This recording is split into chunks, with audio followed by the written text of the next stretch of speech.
Welcome to Three Men and a Movie, Star Wars: The Last Jedi. Spoiler alert! Okay, guys, so as we go into this episode, just so you know, if you haven't seen the film and you're watching this episode, we are going to mention some very important plot points that... Everything. Yeah. We're mentioning everything. Yeah. That you might not want to hear, so if you haven't seen the movie... Come back after you have. Yeah. Definitely. Or go watch our other episode where we don't spoil the reviews, and we'll actually link it down below. So, guys, first of all, did you like Star Wars? Yes or no? I like Star Wars, but I had to take myself out of like the Star Wars lore. You gotta watch it. Like say like these new people that are catching on to Star Wars. They only saw Force Awakens. Yeah. And they seen this one. Yeah. It's a great movie. Yeah. Great movie and everything. Great action. You know, all the cool stuff with Star Wars. But I seen Star Wars all the way back from the first Star Wars. Yeah. So I'm going on that. I'm going on all the Star Wars lore I've been looking up and researching stuff like that. So when I seen this, it left a lot more questions than answers. What I'm going to say to jump on that and add on to that is, if you had an expectation for how you feel Star Wars should have, how this episode should have gone or how it should have ended in your own mind, you probably didn't like this movie. If you went in letting the directors and the producers let you know where the movie's going to go and where it's going to end, this was a great film. And hands down, that's where the division lies, is if you wanted, you know, Luke Skywalker's legacy to be a certain thing. Come on, he's a fictional character, guys. Yes. But if you had an idea of what his legacy was supposed to be, and you know you're upset that now he's a cranky old man and he wants you to go away, like you didn't like this film. But if you said, you know, hey, you know, you tell me how it's gonna end. But I think it was like they did a great film. And to me, it was like small things. They would have added like one or two things. I would have been like, okay, that's fine. Yeah, that's fine. Like the big, you know, we're going off of Luke Skywalker, like, you know, the big thing, getting shot and stuff like that, you know, dust is off. If you would have force crushed like one of those, one of the robots and stuff, I would have been like, okay. Whatever that happened after that, I would have been like, oh yeah, it's cool. The biggest issue was Luke Skywalker, from the conversations that I've had and the things that I've read, and even Mark Hamill himself, who before the movie even came out said, oh, well, the direction they took this character is not my Skywalker. So when you have fans hanging on his word, and he's been in all the films from the past, and he says, hey, I didn't like it, you already kind of plant that seed of negativity in people's minds. But he kind of said, I didn't like it at first, but I see where they took it, and by the end, I understood the direction it went. Well, it's like me saying... That's what I took from he had a conversation with Mickey Mouse. Mickey Mouse had but I think even in the same interview, he goes into more detail about how he felt at first and how he felt by the end of the movie. But fans of the film and like lifelong fans, they're not going to hear the reasonable aspects of what he said. They're going to hear, oh, Hamill doesn't like it, so I'm already going into it with some negativity. I personally didn't like some of the choices either. I think they could have done more with his character. I mean, from our review of the trailer, we were thinking, oh man, this is going to be awesome. There's going to be a whole training montage, right, on the island where Rey is learning from him all the Jedi ways and how to control the Force. I don't remember seeing one scene where I felt like, oh, he's really imparting all that wisdom on her. He would kind of like come out and look at her and go, man, that's okay, and leave, right? And that just didn't seem like cinematically like it played out the way that it should have, whether it was Hamill and The Last Jedi or any other character. We were expecting some training to happen there, some of that knowledge and wisdom imparted, and we didn't get that, which goes back to what you had said. I think the director knew what our expectations as Star Wars fans was, and he said, fuck you guys, I'm going to go a whole other direction. And that's what we didn't like. That's what I feel. Sort of like a betrayal to what we were expecting being fans of the franchise for such a long time.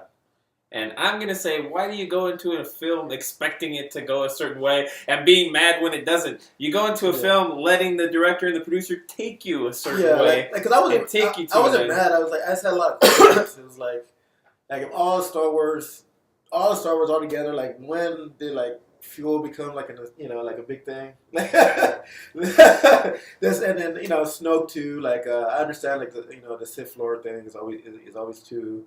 They didn't really explain Dark Sidious like in the older ones, but like they still had a story for him. He was like he was a congressman and stuff like that took over power and and that happened. Like Snoke, he was just there all of a sudden. He was the supreme leader, and then then he died.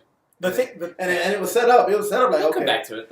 Yeah. The thing is, the director is thinking ahead into the future. Where do I take the franchise? So he's thinking, okay, I can't keep making Luke Skywalker the man.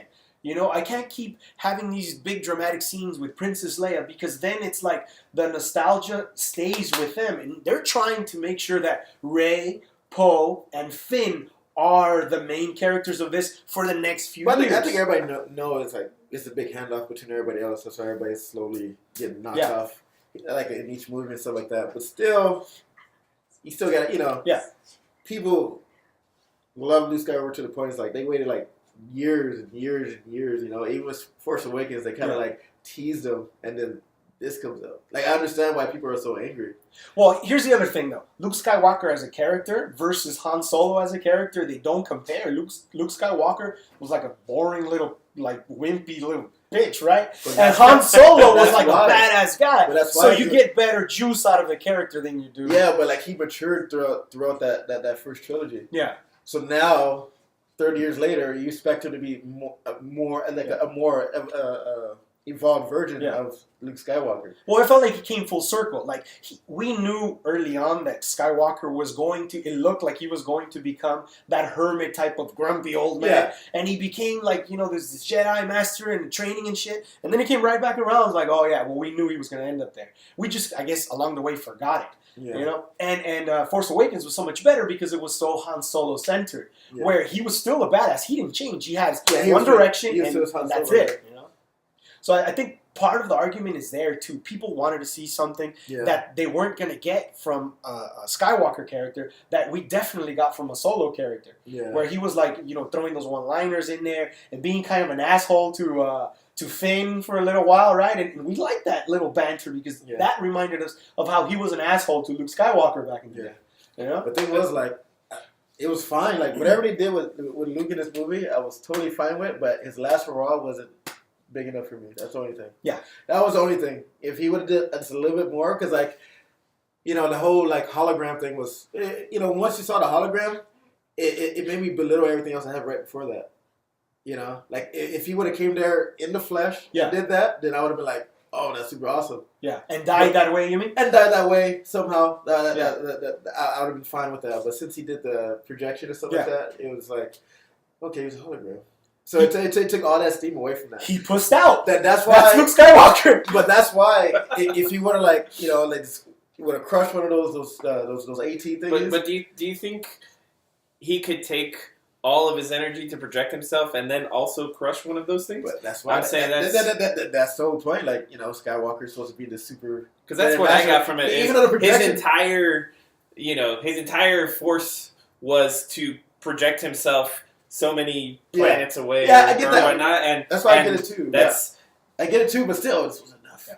Well, it would have validated Kylo Ren as a villain, as a super villain, which up to this point I'm still not convinced. Yeah, I feel like he's equivalent to all the negative shit that I just said about Skywalker. I feel the same way about Kylo Ren. He has not established himself as the villain for the future. Yeah. I feel like at this point Kylo Ren needs to be replaced. Because he's losing everybody. I can't picture him being like a super badass. Like a Vader. Yeah, like a Vader. It's not even close. Even Snoke was like way that's better. Not his character. I know he's like a super he's always divided. Super emo dude, He is, and that's that's Kylo Ren.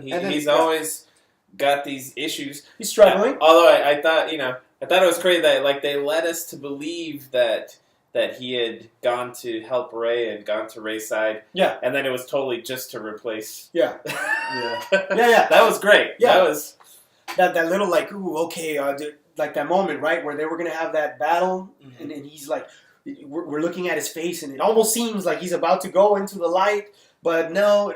But well, then who is the bad guy then? If this guy's so torn and split, who's our like bad guy that as soon as he steps into the spotlight and into the screen, we know, oh shit, here comes. Yeah. Who is it? I don't know.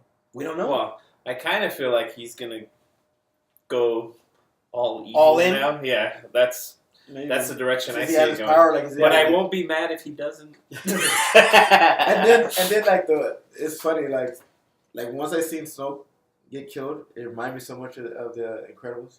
He got caught monologuing. He caught him monologuing. See, Easter egg right there. Damn. He got monologue. Yeah, you're right. You're right. You know what would have been great if Skywalker, even though he said he wasn't going to continue with the franchise or whatever, but since Disney owns the world, like they can make anything happen. Mm-hmm. He should have been the new Vader. It's in his blood, you know. He's going in another separate direction. I think that would have even been that much better to think, oh shit, he is the last Jedi because now he's a new Vader. He's a bit of Sith, not a Jedi. Well, yeah, but I mean, but he ends his Jedi ways. He still ended his Jedi ways. I was like, then the fanboys would have been really mad. I know.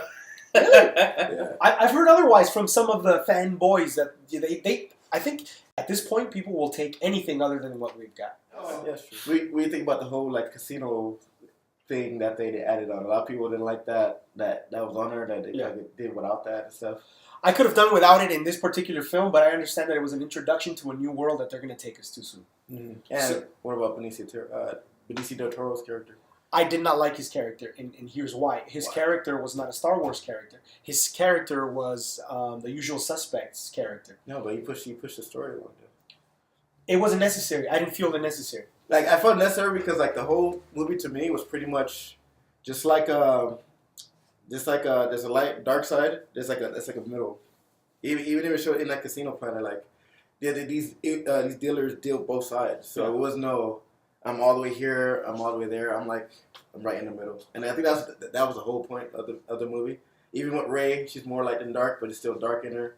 Kylo Ren, it's more dark, but it's still light in there. It's like a gray. I know even in Star Wars lore, there are Jedi that could use both dark side and light side elements and stuff. Mm-hmm. So I'm thinking of kind of pushing towards that. They have like a gray area. And so it's that casino planet?